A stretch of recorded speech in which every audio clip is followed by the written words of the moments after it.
Hello, I'm Janice Holland, and I am a school counselor at Shanghai American School. I also run a private practice where I specialize in the treatment of trauma.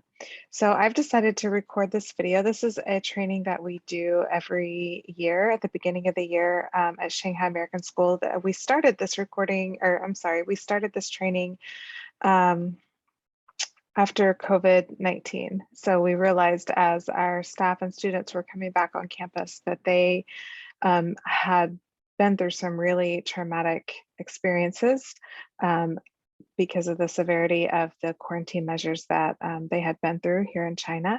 And so we knew that the trauma response in some of our students and some of our staff was still present and still high. And so we wanted to educate our faculty and staff on what trauma looks like, how it impacts students, how it impacts our faculty in the classroom, and what we can do to help. So I thought it would be helpful to share this training because I know that there are countries all over the world who are now who have experienced trauma through the COVID-19 pandemic and now are experiencing are continuing to experience loss and tragedy.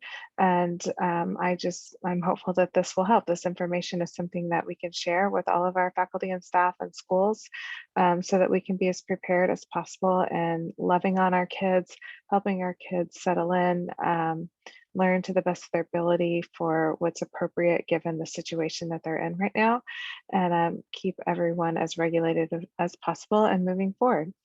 All right, so I'm going to share my screen here.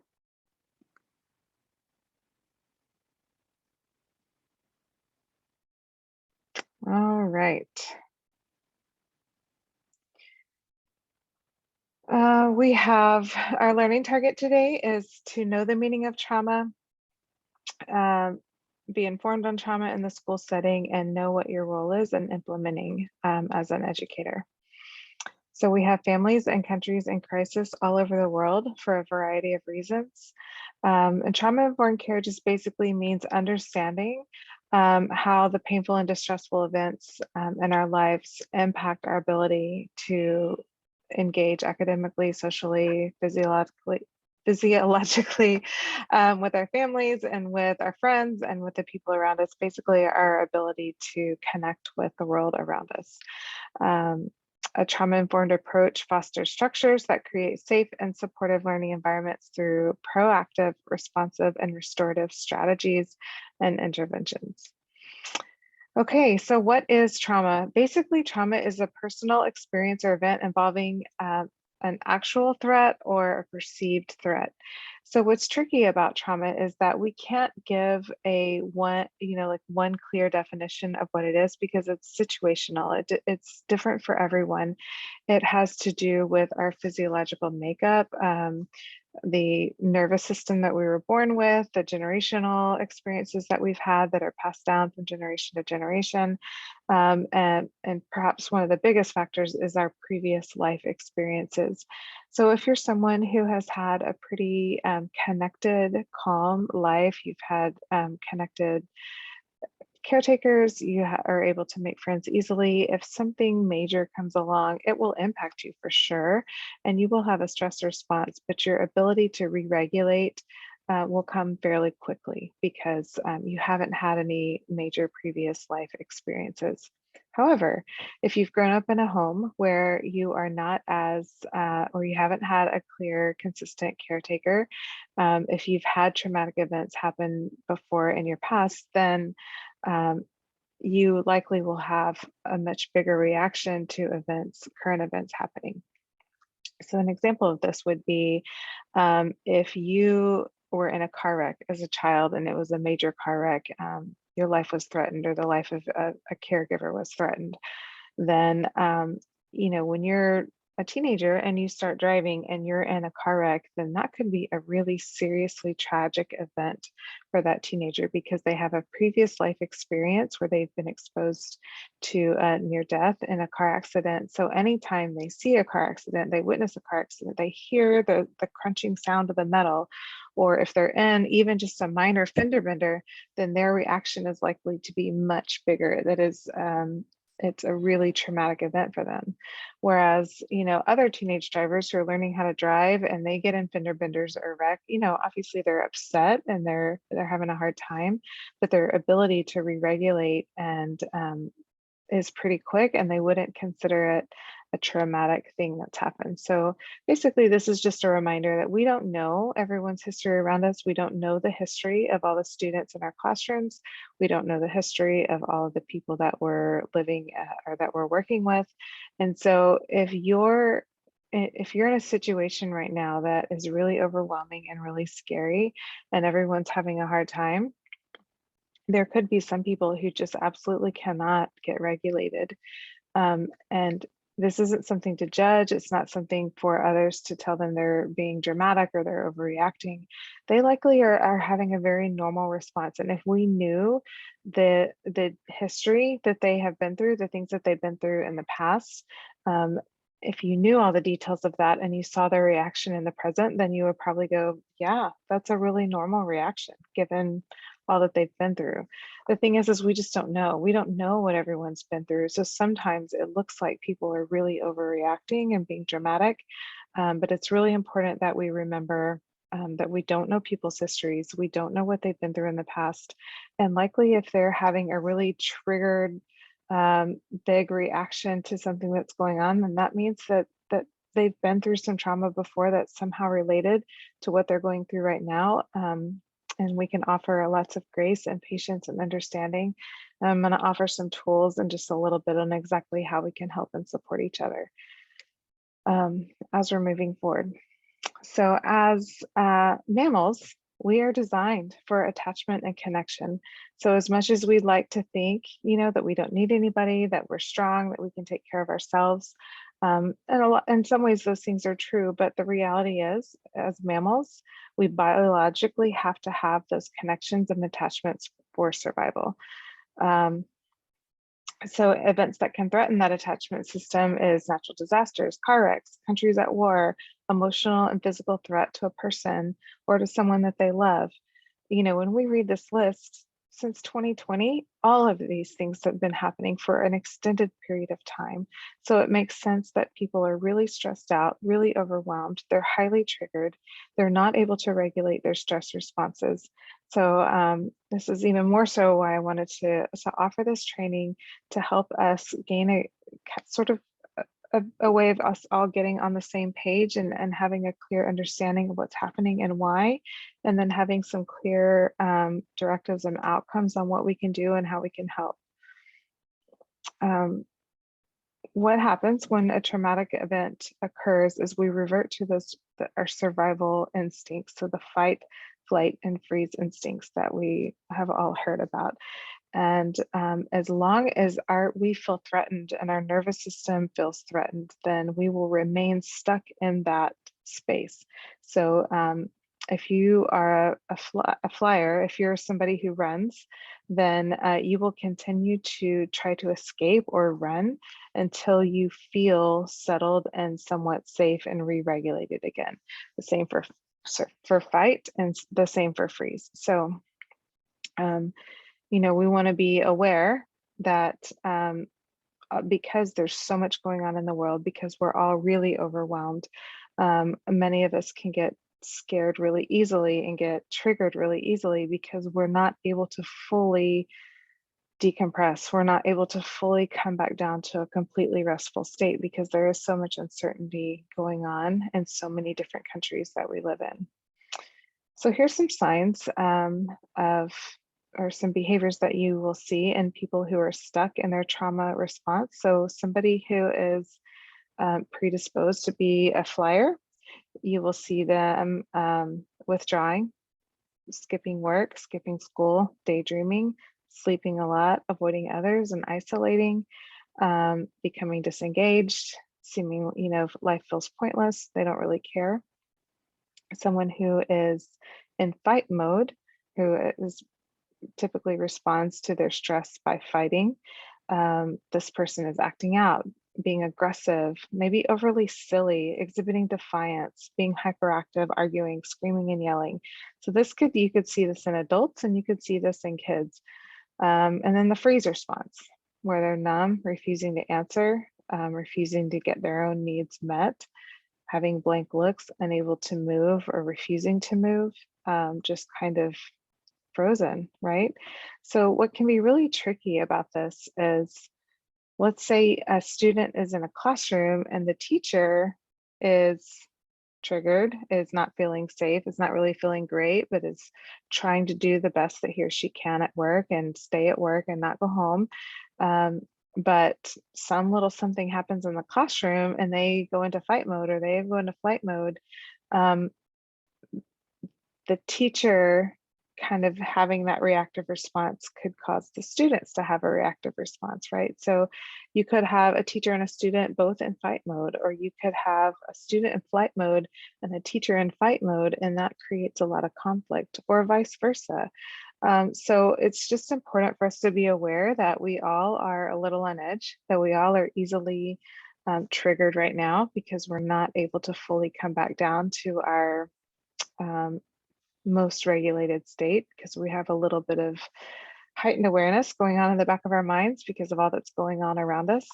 And we can easily be triggered. So, education on this is so important to just, if you're an educator, a teacher looking at this, I want you to feel empowered with this information that you're not crazy, you're not weird, you're stressed and you're having stress responses. And the same thing is happening with your kids. So I'm hopeful that we can all lean in with an empathetic response, and empathizing for ourselves and the experiences that we have and how we're triggered and how we're responding. The same for our colleagues and our administrators, and also for our students, that we're all doing the best that we can, but we are having these triggered responses based on what's going on around us. And if we're educated with that and we have an understanding of that, then we're then empowered to do something about it. So I've also added this chart, and both of these charts are out of a great book called Fostering Resilient Learners. So if you're interested in reading some more text around this information, then this is a great book to get. But I wanted to include by age some of the behaviors that you might see, because it's going to look a little different, obviously, from a first grader versus a 12th grader. So this is, the early elementary years, the mid elementary years, and then the middle and high school years, kind of the behaviors that you can look for and that you'll see when a student is in a trauma response. So obviously not every time you see this behavior, doesn't mean they're necessarily in a fight, flight, or freeze mode. But given all that's happening in the world around us and all that's happening in your city, it's likely that they are in some sort of trauma response.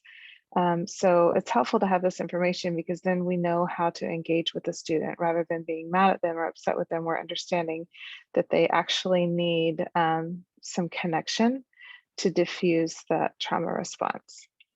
So how can we help? What can we do? First of all, shifting our focus from what's wrong with you. Why are you acting like that? Why are you being like that? Why are you making my life more difficult, right? To how can I help you? Leaning into them, helping them understand that you're having a kind, patient response. You have space to hold this where they're at. You're not overwhelmed by them, because if we can show up with grace and understanding and holding space for them, then that immediately starts the process of that connection that I was saying that we need, because we're mammals. It starts to diffuse their defenses a little bit so that they can re-engage with their mind and their body to re-regulate themselves. So engaging with the student in a way that communicates, I want to help you, how can I help you? That you're not seeing that there's something wrong with them, that you're not frustrated with that there's something wrong with them, but you want to lean in and help them. I know, like I said earlier, having some education around what fight, flight, and freeze is. However, if you had advisory programs or SEL lessons, or however you typically communicate with the kids, add some lessons around what their stress responses are, and have the kids go ahead and identify, oh, I'm usually a fighter, or I'm usually a flyer, or I'm a freezer. That way they kind of know themselves, and they start to understand when they're seeing themselves display these behaviors, they know why they're doing it. Like I said, having that patience and connection can be really hard, because we're all so stressed out and overwhelmed right now. It can be really difficult to have the patience and connection, but it starts with ourselves. If you don't have patience and connection with yourself, you're not going to be able to offer it fully to the students in your care. So it's really important to start with the patience and connection with yourself, staying connected with who you are, staying connected with things that bring you peace, comfort, love, and joy. Because when you can connect with those things within yourself, then you can ground. And that way you're able to invite your students to ground themselves as well. Okay, and have options for everyone to manage their own stress, helping people connect to their strengths. So you can even have, if there's a student or several students in your space that tends to go into their stress response easily, have conversations ahead of time about what they can do and how they can re-regulate themselves. So if they are a fighter, find something that they can do to engage with that energy and then re-regulate. You know, if they're a flyer, same. So have something, have the kids identify what they need when they are not doing well, and then allow them, make some agreements with them on how they can engage with what they need so that they can regulate and move forward, and then actually trust them enough to give them the space to do that. And this is also really important for staff, you know, to have, for maybe the teaching partners have agreements with each other. If one of them needs to step out of the room, they've haven't agreed upon 10 minutes or whatever it is, you know, that feels appropriate to them, where they can go do what they need to do to re-regulate their nervous system and then re-engage with the class. So if we normalize that this is needed, that this is part of us taking care of each other and taking care of ourselves during these really stressful, overwhelming times that we're living in. If you know, if it's normalized throughout the whole building and agreements are in place among teams and between administrators and counselors and staff, then it, it just the fact that it's being addressed and talked about gives that sense of connection, that sense of care, that sense of loyalty to one another, and that we're going to take care of each other. That alone sort of diffuses the stress level that everyone walks into the building with. Does it take it away completely? Absolutely not. Of course not. But just having that sense of, okay, we're recognizing that we're stressed out. We're recognizing that we all feel a little unsafe. We're all seeing that we're easily triggered.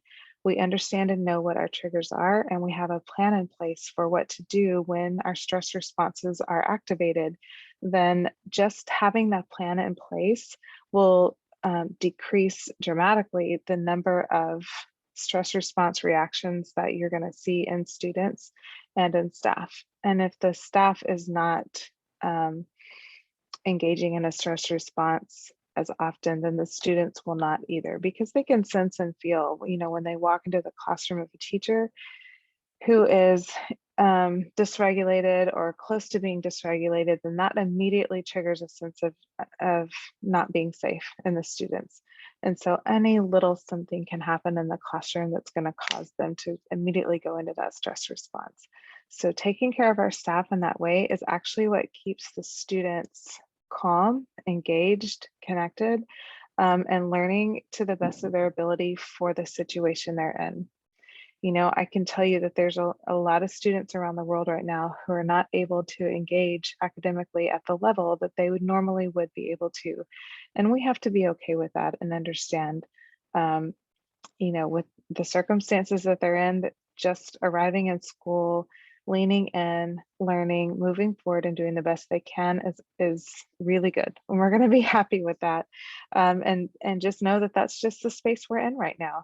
And it will work itself out later, however it works itself out. But being stressed about them not performing at the level that, you know, the same kids performed in 2019 is just really unrealistic. It is not, it's actually going to create an environment where even less learning is happening. If we are able to understand that the staff is doing the best that they can do, the students are doing the best that they can do in the situation they're in.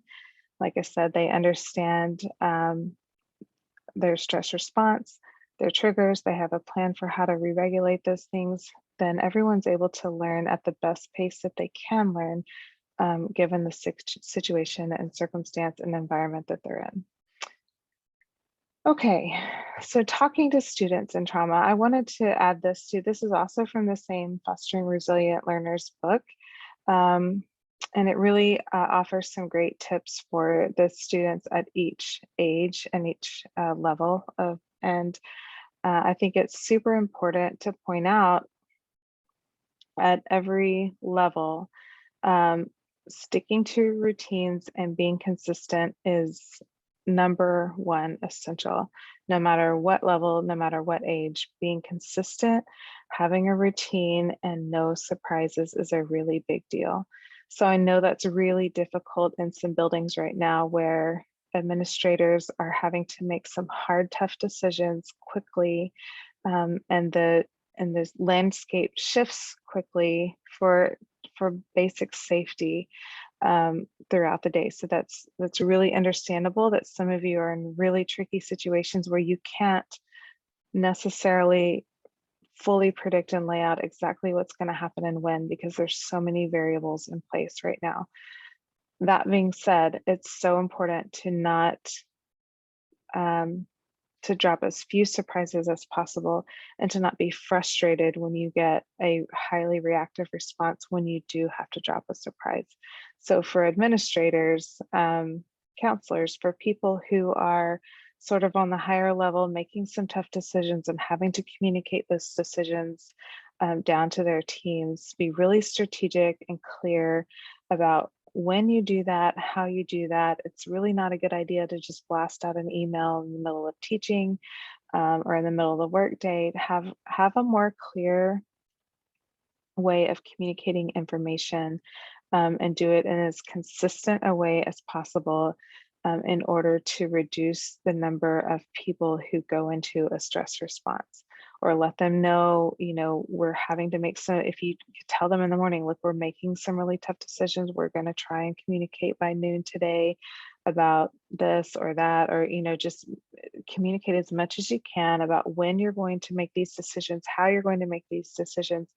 Information for people who are stressed is what keeps them from going into a stress response, or makes it less likely. So being really clear on your communication. So this is the same with the students, which can be really hard. If you're a teacher who's in a stress response, then sometimes it's hard to ground yourself and to make a plan. And then you just kind of fly through, oh, let's do this. No, let's do this. And I don't want to do this. And let's do this, because you're not able to really think clearly. So it's really important to think ahead of time, have a really structured plan in place, and just stick to the structure. Have some backup activities that maybe don't require as much brain power for you. So if you get to a place where you can't fully engage all of your critical thinking skills in teaching, then you have a backup lesson for the kids to do that requires a little, it's not quite as taxing on you, but it keeps them moving forward with the pace of how things normally go. If we normally do math at this time, then we need to do math at this time every day. If we normally have a break at this time, then we need to have a break at this time every day. And if that plan needs to change, totally understandable that you have to communicate early, you have to communicate clearly, and be really patient and gracious with those who have big reactions to that change, because it's not that they doesn't communicate that you're a bad person or you're a bad teacher or you're a bad leader. It just communicates they're already feeling a little unsafe just under the surface. And when you change the schedule and routine, then that sense of safety goes out the window, and then their stress response comes out. So keeping those consistent routines, setting some clear boundaries, of course, being gracious and kind and patient with kids, because they're going to push boundaries and test boundaries and they're having a hard time, but it's really important to be really clear and hold firm to the boundaries, because that continues that sense of safety. And as many of you know who work with preteens and teens, they want to talk to each other more than they want to talk to the adults. So allow space and time for them to connect with each other, to talk to each other about what's going on, what they're thinking, what they're feeling. Hopefully they have a trusted adult who can kind of help guide some of those conversations, but more so than the younger kids, they're going to need conversations with each other. Elementary kids, of course, want to tell you the same story 100 times because they're processing it and they're trying to metabolize the information that they have and regulate themselves. So we have to be patient with those stories that they want to tell over and over, lean into the conversation, and of course, kindly and gently redirect them after you've listened. Validate that what you hear that they're feeling. Oh, that sounds like you feel that's a really sad story. It sounds like you might feel sad, be feeling sad. Do you feel sad? And they would say yes. And, and that kind of validates that feeling. And then have okay, well, why don't we come over here and start reading a book? Or you find something else to kind of get them re-engaged with. But we're going to have to hear those stories over and over from our elementary kids. Okay. And then the preschool, they're going to express more through play and drawing, and you may have to ask questions that they can answer. You guys are more the experts on each grade or each age level. I just want to be sure I point out that we're connecting them to their strengths. We're allowing them space to think and talk and feel while we're continuing those really structured routines and moving forward with their day. Okay, this is something that I'm highly passionate about, so I will try not to spend too much time on this, but in order for us to be safe people, and it's so important that we're safe because we don't want to further the trauma that our kids are already experiencing, but it also, the safer we are, the less reactive responses, trauma responses we're going to see in our students. And honestly, that's the goal. We're educators. They're in school to learn. We want them to become critical thinkers and develop the skills that they need to become lifelong learners. And even though it's maybe at a slower pace right now, we're in the business of education and we need to be educating the kids. So in order for that to happen to its highest potential for the situation where we're in, we have to be safe. And one way to be safe is by getting your needs met outside of the school building. So we're not using our students' success or failure to determine if we're a good or bad teacher, if we're good or bad educators. We're not using, determining how good we are based on how they perform. Who you are has nothing to do with what you do. So if you are an incredible teacher, you've been an educator, that's amazing, and you should be proud of that. But who you are as a person is a completely different thing.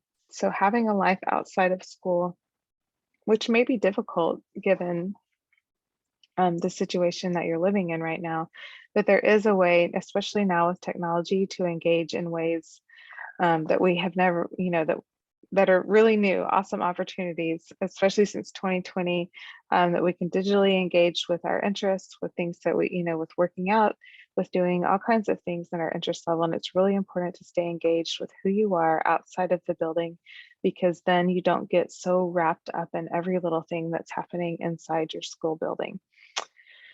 And of course, never assuming a role with students outside the scope of your intended role. So if you're a teacher, you're that child's teacher. You're not their parent, you're not their counselor, you're not anything other, you're not their coach, you are the educator, you're the teacher. So staying in your lane, as hard as it is, because obviously our heart breaks for the situations that our kids are in, for the stress that they're having to manage, for the chaos that's going on around them, it's heartbreaking. But in order for them to feel fully safe, they need you to stay in your lane. They need you to just be their teacher, be the best teacher that you can be as highly engaged as you can possibly be by taking care of yourself in other ways, but do not step over the lines of anything other than I'm your teacher. And that keeps you safe to them. You're predictable to them. They know what to expect because that's the role that they know you as and that they need you in. They have other people in their life to fulfill the other roles that they need. Okay, taking care of ourselves so we can be consistent as possible, managing our own triggers. So eat when you need to eat, be angry when you need to be angry. If you're lonely, if you're tired, if you're sick, then you're going to not be able to be the consistent person that your students need you to be.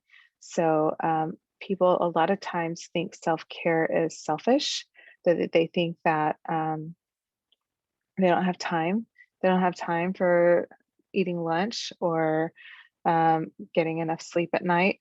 But that actually is the selfish act if you think about it. By not getting consistent food, by not going to sleep on time, then you're not able to be the person, the fully solid, functioning, grounded, connected person that the students really need you to be so that they feel safe. So if you don't choose to do those things, then you're actually putting them more in harm's way than if you do take the time to do those things.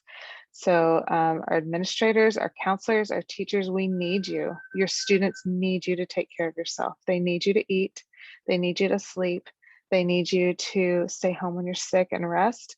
They need you to manage your anger. They need you to be connected with your friends, because when you are doing all those things, then you can show up for them in a way that is safe and connected and kind and loving, and they can relax and learn. Okay, maintaining consistent expectations for all students. So basically, if you have a student that you know is having a really hard time, of course, we're going to be gracious and kind and connecting, but we're going to try to build the scaffolds that they need in order for them to keep moving forward. So if you think about the learning support students that we have in our building, we don't change the expectation for those students. We just provide more scaffolds around them so that they can achieve the same goal as their peers. So think of it the same way when you're looking at emotional needs, physical needs. We're going to try and build the scaffolds that we can to maintain those expectations, and that actually helps them feel safe. When you start making exceptions to rules for kids, then they don't know what to expect. It changes the rules and it creates a lack of safety. We think it's the opposite. We think that it's that the opposite is happening, but actually, when you're shifting and changing the rules, and this kid is this and this kid is this, and then they can't predict what's going to happen and what's next, and they lose their sense of safety. Okay, this is hard. It's really hard because we're tired. We're really tired and we're stressed out, and we don't know when this season of life is going to end. And so it's really hard to not get offended easily. It's hard when we have students who act out against us because they're triggered. A student goes into fight mode against us, or even a flight mode against us. It's really hard to not take that personal and then react out of our own stress response. Like I said earlier, this is easier when you are taking care of your needs outside of school, when you're getting the proper rest and nutrition that you need, you have friendships that you're connecting with, then it's easier to not take everything that our students do super personal. But if you are over engaged with your job, when your only sense of self is who you are as a teacher, and when you're showing up to work tired and hungry and not taking care of yourself, then it's much easier to fall apart when a student is being dysregulated. And then you just start reacting off of each other, and you don't feel safe and the student doesn't feel safe. And it just kind of creates a chaotic feeling in your classroom and in your building. Okay, and we're going to work to earn trust instead of just assuming it. And perhaps the number one biggest thing that you can do for students is be consistent. Be very predictable in what you do and what you say in all of your interactions with all students. And if you need to change how you're going to interact with kids, then communicate clearly and communicate early. One of my favorite quotes from Brene Brown is, "Clear is kind."